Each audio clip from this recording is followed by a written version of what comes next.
In the early days of me being a City away going match fan, I was a steward on the football specials, and somebody that I made friends with on those early trips is still a friend now. He's called Charlie. He used to serve the drinks and the food, etc., in what they called the cage on the football specials. His childhood friend was John Gwynne. The amazing coincidence is that John then went on to work for Radio Manchester when I was there as the cricket correspondent. So I've had a lot of contact with John down the years. He's also well known for Sky Sports as a darts commentator, and he's done football for many, many years on Soccer Saturday, and he's done rugby league too. And his son has become an MP. So quite a story to tell. This is a little flavour of his personal story, starting with how he feels football has changed from the early days when he was watching football when Bert Trautmann was City's goalkeeper to the modern day. Hope you enjoy it. There's absolutely no doubt, Ian, that one recognises the massive difference in all sorts of ways, in the crowd behaviour, the way the crowd behave. I'll give you an example. I went to Gay Meadow for the very last game, Shrewsbury Town versus MK Dons, in the second leg of the playoffs back in 2007. I wanted to be there where my football fan career started back in 1955 to the very last game. If somebody in 1955 had said the word bloody, you'd have been castigated. Oh, you, wash your mouth out, lad, you know, and you'd have been told in no uncertain terms. I went back and I went and stood in more or less the same place where I stood as a 10-year-old kid. And the language, kids and women and all sorts of the lot. And I thought that's one of the massive changes socially. And the game itself has changed. Fans are less likely now to give credit to the other side, but football has changed in such a way, obviously. The biggest change in the early days came with and quite rightly, the ending of the maximum wage, where you could player earn 20 quid a week plus £5 for winning the match and 3 quid for drawing the match, bonus. And Johnny Haynes became the first £100 a week footballer, which was a fortune in 1961. But it's really begun to change with the advent of the Premier League, with the introduction of big broadcasting concerns and the kind of money that's involved. And obviously, in order to keep up with that, City are one of the teams that's, some would say, suffered as a result. Some would say has come on as a result. In order to compete with the big boys, you've got to become a big boy, and that's what has happened. So I enjoy going to watch City still. I'm still watching the team in sky blue that has the name and everything attached to it that attracted me in the first place. It hasn't changed in that respect.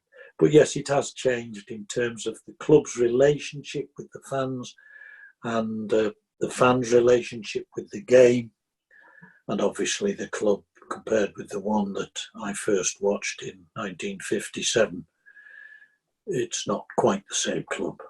But I wonder whether during this time of sort of lockdown and self-analysis and all the praise, quite rightly, for the NHS, etc., that, when you think back to Bert Trautmann's era and earning, yes, a little bit more than average wage maybe, and comparing it now to modern footballers who are earning, in some cases, £1 million a month and living in sort of a bubble as to, when we come out of the other side of the times that we're living in at the moment, whether some football fans might actually question, whether football is for them anymore, given the way the world's changing.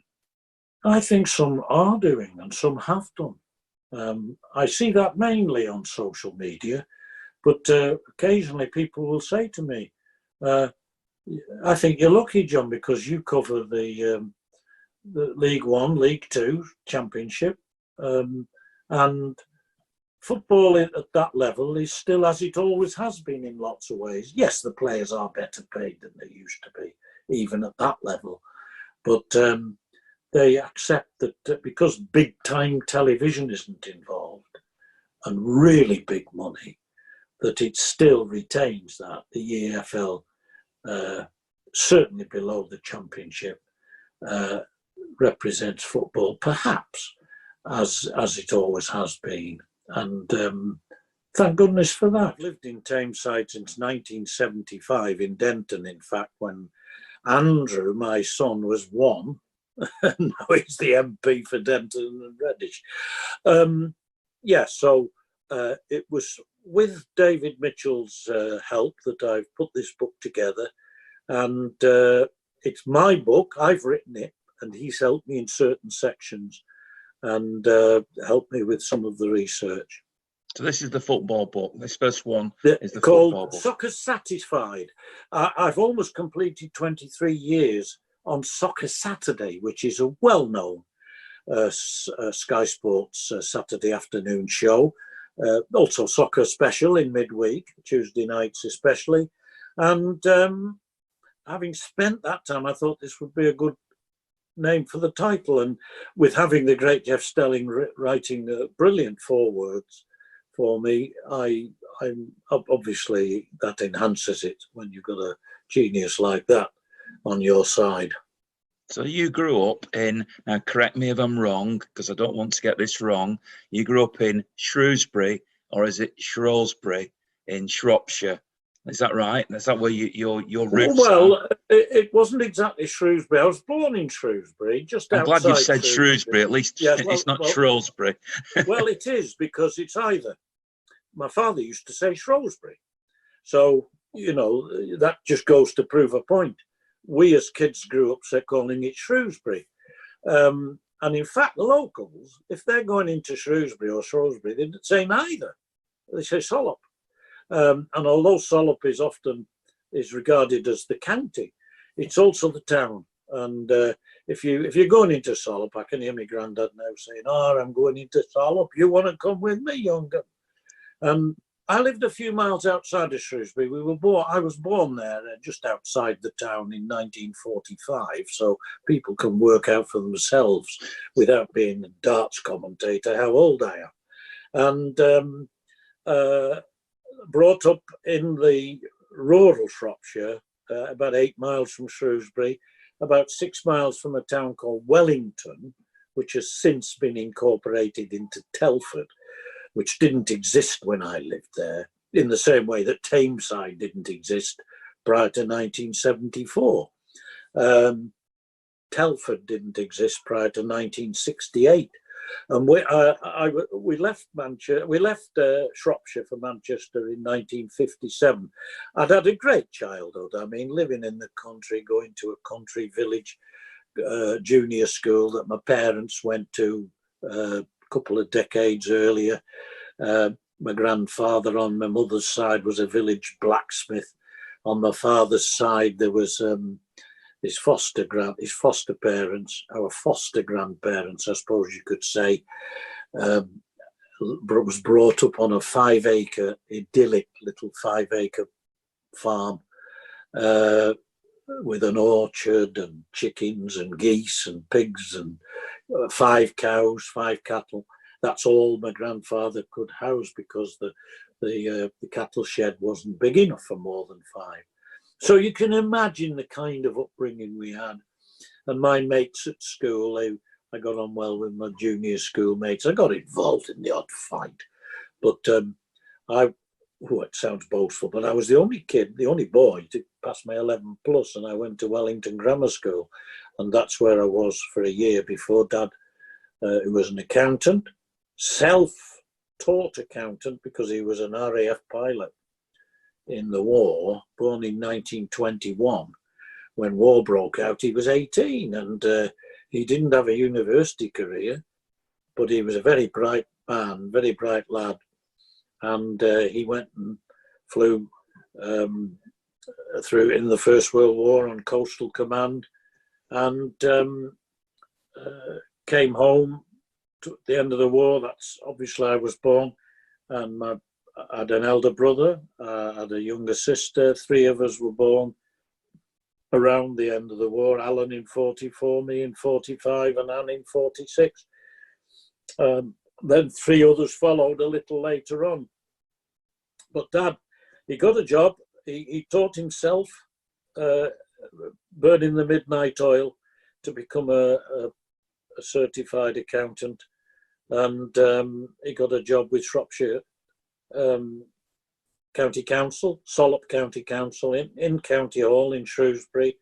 And that's where he cycled to, or went on his motorcycle to daily, the 8 miles into the town to work. And he got a job with Manchester Education Committee as their this chief. is where the story really takes a lovely twist, because but I think it's worth, before I leave Shropshire, saying that I was in love with football and cricket. They were the 2 sports. I remember the teacher at school saying, "Now then, what are the name the seasons of the year?" And my hand went up, mate.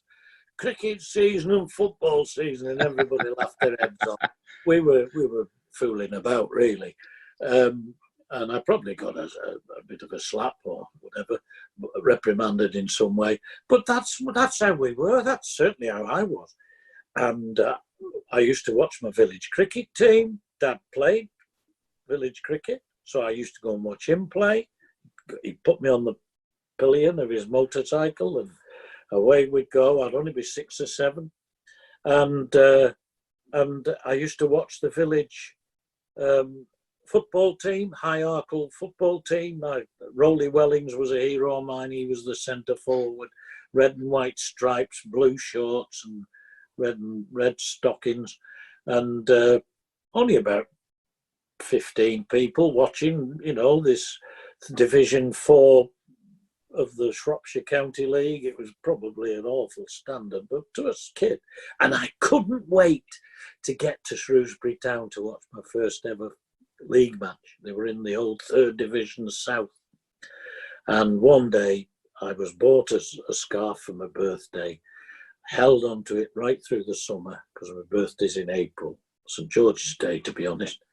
And in the August or September in fact, it was October the 1st, 1955, I was allowed to go to my first ever football match, Shrewsbury Town versus Brighton and Hove Albion.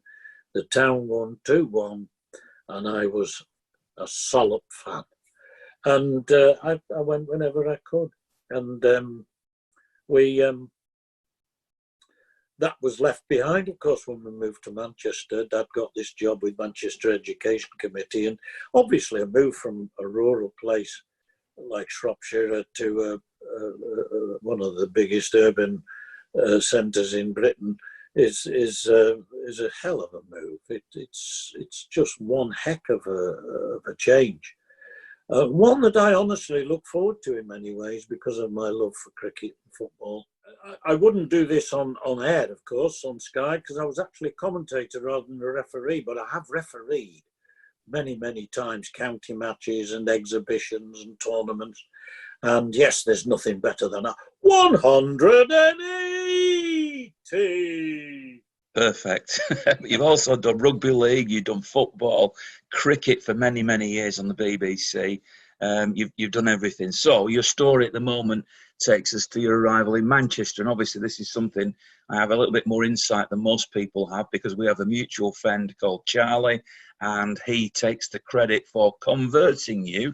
Is that the right expression, from being a Shrewsbury fan to a Manchester City fan? Well, not really, because I'm still a Shrewsbury fan in the sense that I follow their results and that. But I remember when they played City in the Cup, I had to make my mind up who I supported, and there's no doubt about it. It was City I wanted to win, because we moved to Manchester in 1957. Nice southern, south, that everybody will know Fallowfield, lovely part of the world. About a 20 minutes walk from Maine Road across Plattfields, whereas Old Trafford. And let me explain that when we moved to Manchester, all I was hoping to do was spend my time in Manchester 16. In the summer watching Lancashire with Cyril Washbrook, Brian Statham, Jeff Puller, Peter Marner. They had some wonderful, wonderful players, wonderful team. Ken Greaves, who was actually a goalkeeper with Bolton Wanderers, but a wonderful cricketer, Australian, slip fielder, never dropped a thing, as you would expect from a goalkeeper. But I'd spend my winter at the other Old Trafford in Manchester 16 watching the Busby Babes with Roger Byrne and Bill Foulkes and Ray Wood and, of course, the great Tommy Taylor and Duncan Edwards. And that was going to be me. I was going to heaven at the age of 12. And yes, this is where Charlie comes in, because I went to Chorlton Grammar School, having spent 1 year at Wellington Grammar School. And it so happens that in my 2L, sitting right behind me, because we were seated in alphabetical order, and next to GW was HA. So Hadfield was sitting right behind me. It so happened as well that he lived in Withington and me living in Fallowfield. I would walk up to Moldith Road one way and he would walk down to Moldith Road the other. And we met at the bus stop and we got the same 22 bus from Moldith Road. People who know it will know the bus stop right by the little park there, and into Chorlton, which was a couple of miles. Sometimes we even walked it to save our bus fare so we could buy some scrub from the grub shop at dinner time. But and Charlie was a massive City fan. I mean, he never stopped talking about them. And in the end, he persuaded me to go to Maine Road. And I remember the date, I remember the game, I remember incidents in it. It was City against Portsmouth. It was First Division. It was September the 14th, 1957. City won 2-1. And the most memorable thing about it was they got a free kick on the halfway line, kicking towards the Platt Lane stand. And I was standing with Charlie in between the Kippax and the Platt Lane stand. There's a kind of corner there. It's actually part of the Kippax stand, but it's uncovered. And I happily stood there. And this free kick was taken by Dave Ewing, the big centre half, who later became part of the coaching staff. Scottish, no-nonsense centre half, old-fashioned. You know, if the ball was cleared, it was often cleared out of the ground. And he took this free kick from round about the halfway line, just by the players' tunnel. And Norman Upprichard, the Portsmouth goalkeeper, who was a Northern Ireland international, he was no mug. He came out to gather it and wind assisted. One of those autumnal windy days, it just blew over his head out of reaching into the net. And all he could do was stand there laughing, because Charlie will tell you that he just broke out laughter. There's nothing he could do about it. But City won the game 2-1, and I was hooked then, Ian. That was it. I was a blue. Behind you, I mean, obviously we're doing this interview on Zoom, which is the new way in isolation of doing interviews. So if you're listening to this on the radio, you have to take my word for it. But behind John's head are pictures of the team. I think that's the 69 Cup final, is it? And certainly Yes. Bert Trautmann. So you've been lucky enough during your fan career, if you want to call it that, but also your professional career, of meeting many of these people and seeing so many great games. So when you look back on that era, what are your fondest memories? I mean, Bert is obviously a hero of yours, Bert Trautmann, and you got to know him, I presume, as well, did you? Yes, later on, I hosted several dinners, where one or two where he was the main guest and the dinner was in his honour. And others where he was, one of the main guests within the audience. And he was a lovely man to stop and talk to. My first meeting with Bert Trautmann, and it's included in the book, it goes back to 1959. Incidentally, in that first year I watched City, 1957-58, we finished 5th in the league. We scored 104 goals and conceded 100.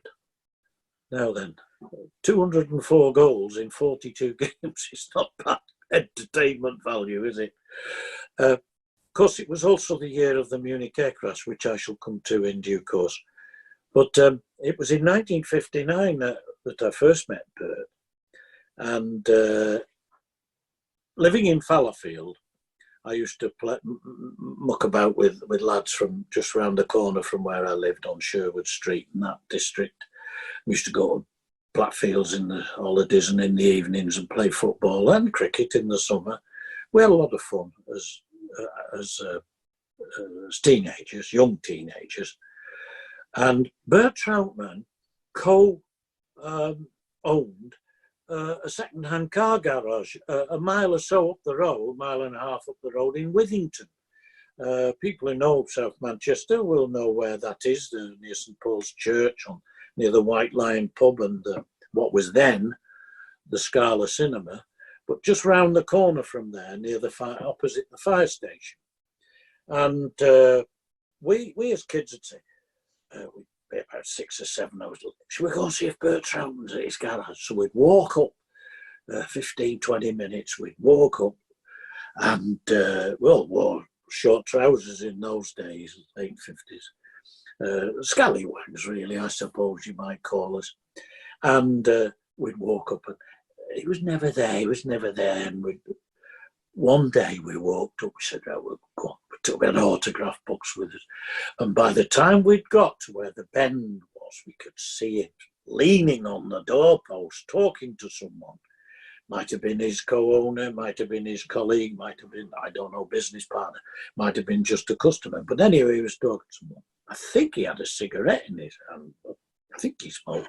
Anyway, we all meekly went up and we were on the pavement outside the forecourt where these cars obviously were being displayed and he was there. And then we all sort of looked at him and he saw us and he said in this slightly Germanic accent, "Can I help you, boys?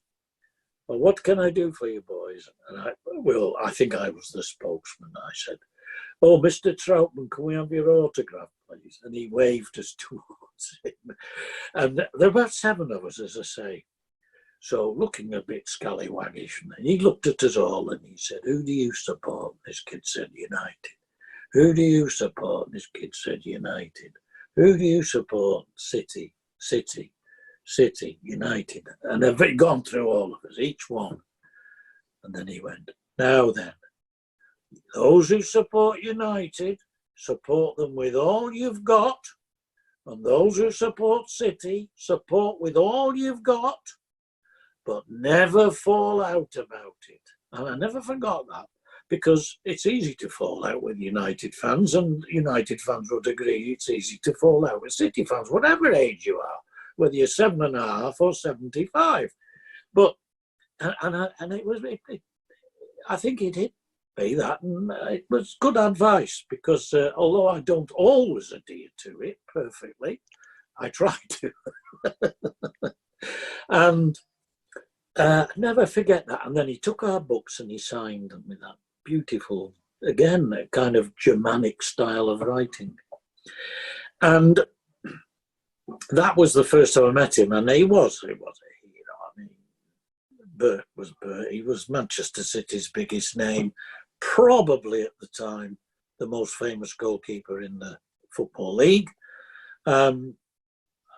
That was pre-Gordon Banks, of course. There was Springett at Sheffield Wednesday. There was Eddie Hopkinson at Bolton. Alan Hodgkinson at Sheffield United. There was Arsenal had a wonderful goalkeeper called, name escapes me now, isn't it ridiculous?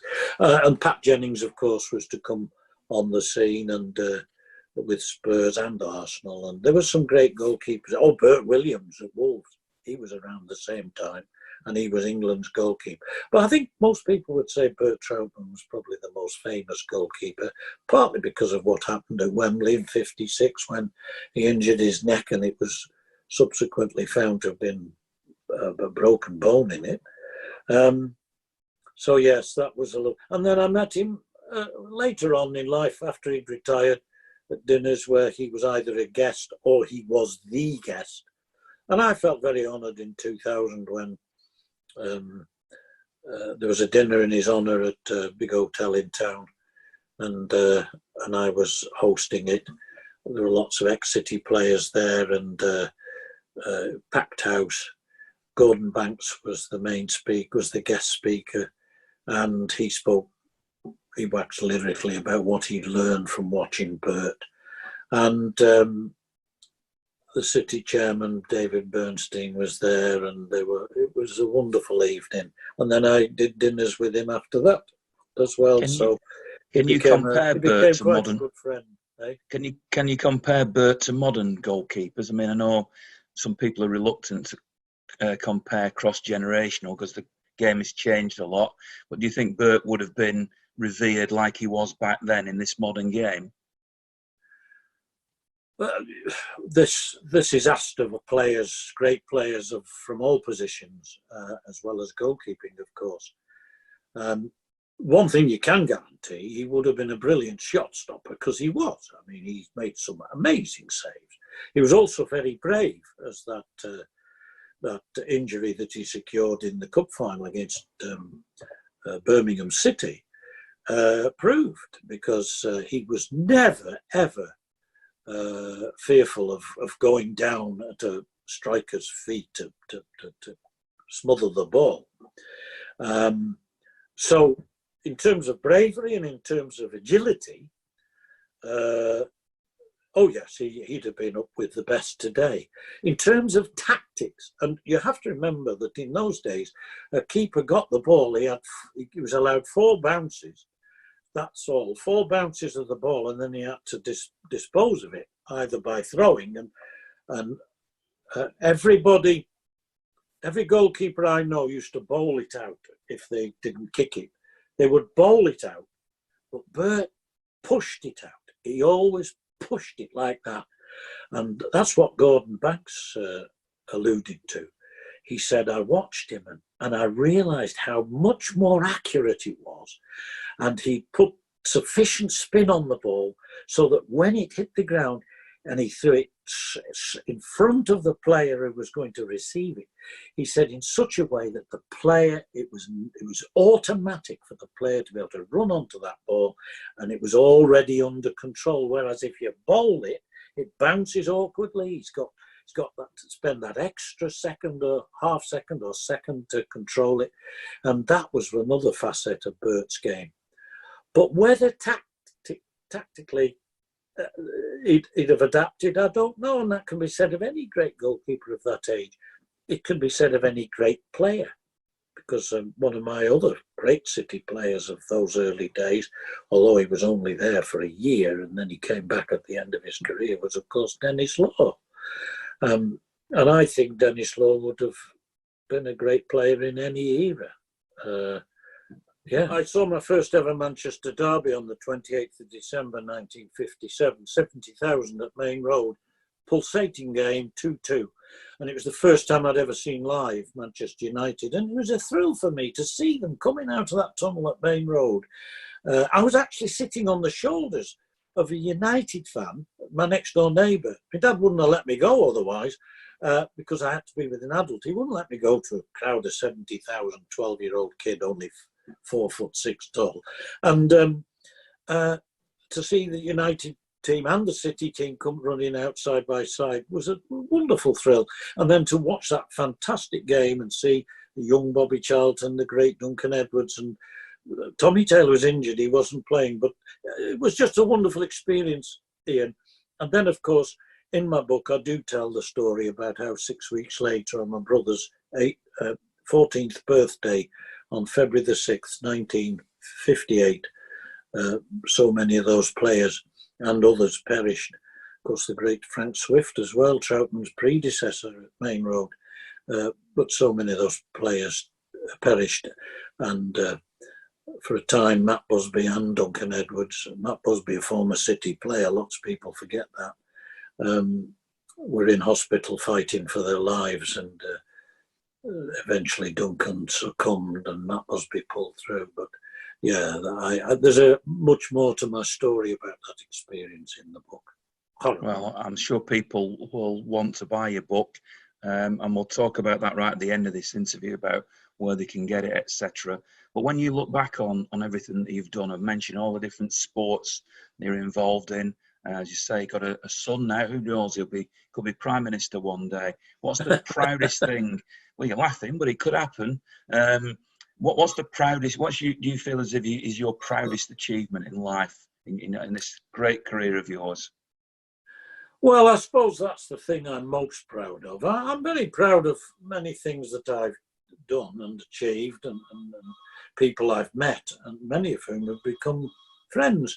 But obviously, it's with great pride that I saw Andrew's career flourish, because he did it all himself off his own back. I remember him saying to me when he was about 15, well, it was his mother who he sadly lost at the age of 19 in 1994. But she'd said to me, I think Andrew wants a word, he wants you to write him a cheque out. So I said to him, what is it? He said, I want to join the Labour Party. Now, this was something he'd never discussed with me or his mother, and no reason why he should. He was 15, he was keen on politics. He used to watch Question Time with us and listen to serious radio at times. And so he said, but I can't, obviously I'm 15, I need you to write the cheque, but I want to give you the money. So he gave me the £15 cash.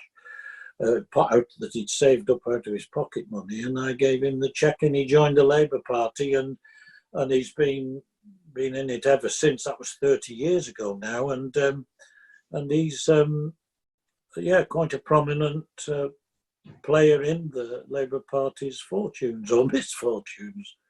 He's a good lad, and he does a good job. Not everybody agrees with his politics, but most people agree that he's genuine, hardworking, and he never leaves a stone unturned. As your son, I would expect nothing less. Now, tell me about the other things that you've done: rugby league, darts, cricket, MC, writer. You know, did you think that you would do all these things and become so well known? No, because when I went into teaching in 1967, St Mary's Junior School in Moston, and I thought that I was going to be spending the next 40 years in classrooms teaching.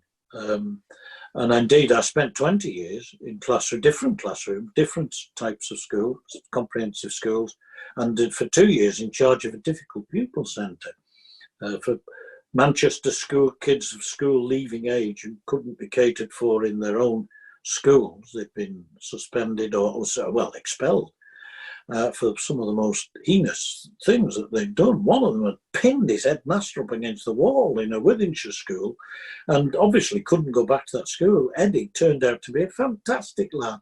He was known by his first name. I was known by my first name, and he's just one example of a success. But there were not so many. There were a few others that we didn't have success with. That was very interesting. But in 1987, I left teaching, and that's when I was very lucky. I got a job doing cricket call, doing ball-by-ball cricket on the telephone service of Lancashire games, home and away. Eventually, and already I'd worked for Piccadilly Radio doing football and rugby league for a number of years as a freelance. Even during my days as a teacher, I used to do that at weekends. Moved across to BBC Radio Manchester, or GMR as it was called in those days, to cover Oldham Athletic when they were in their heady days. They were great years, all in the book. If you're an Oldham fan, can't miss it. And eventually the BBC employed me as the Lancashire cricket man from 1992 to 2002 for 11 years, and then Andy Peebles took over from me. But there were memorable times, and it was in 1987 that I got onto the dinner circuit and became an MC and indeed speaker. As you can tell, I can speak forever about lots of things. But as an MC and speaker, and I met some fantastic people in that time, and some became good friends. There's stories there about Gordon Banks, Bobby Moore, all sorts of characters from the world of sport generally, cricket, football, you know, rugby. Yeah, and loved rugby league. I'm not a rugby league man, actually, but grew to like it, grew into it, and loved doing it. It used to be great. Did it for Piccadilly, for Radio Manchester, and for Sky Sports News for many years. My favourite years of my career were undoubtedly commentating on City, and had I not spoken to you for advice, maybe I would have never took the plunge to go into the BBC, and we worked alongside each other for a little while. And I know you were heartbroken when your time doing cricket on the BBC came to an end.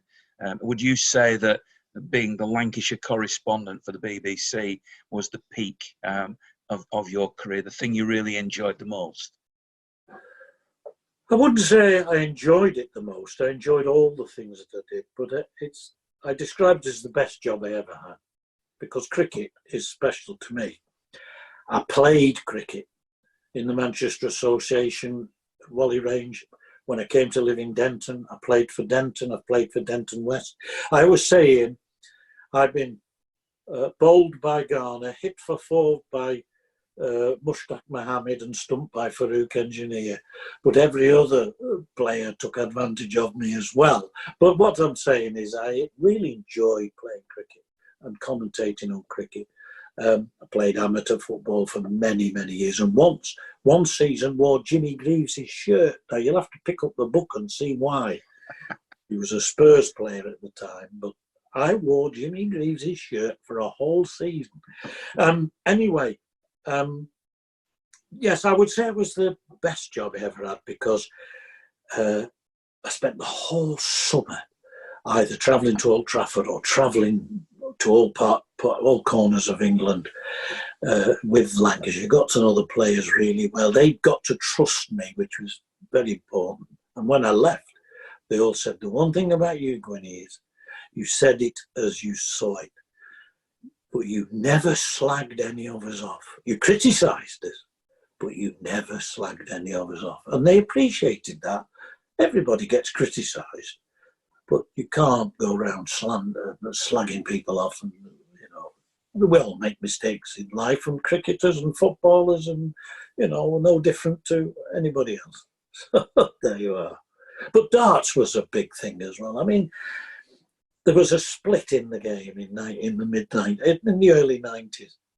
And eventually, some big name players, 16 big name players, broke away from the British Darts Organisation and formed what was the WDC, is now the PDC, and it's absolutely massive. Sky Sports came in, and Dave Lanning, the great late Dave Lanning, brilliant speedway and darts commentator, great friend, and I did the very first World Championship on Sky. And then Sid Waddell came across from the BBC. And people still fondly talk about the three musketeers, Dave Lanning, Sid Waddell and John Gwynne. We had a great time. So there's little to choose between them. But you're right. If I really had to say which is my favourite game, then even W.G. Gracie would, tell you that that's where it is. That's where my heart really rests.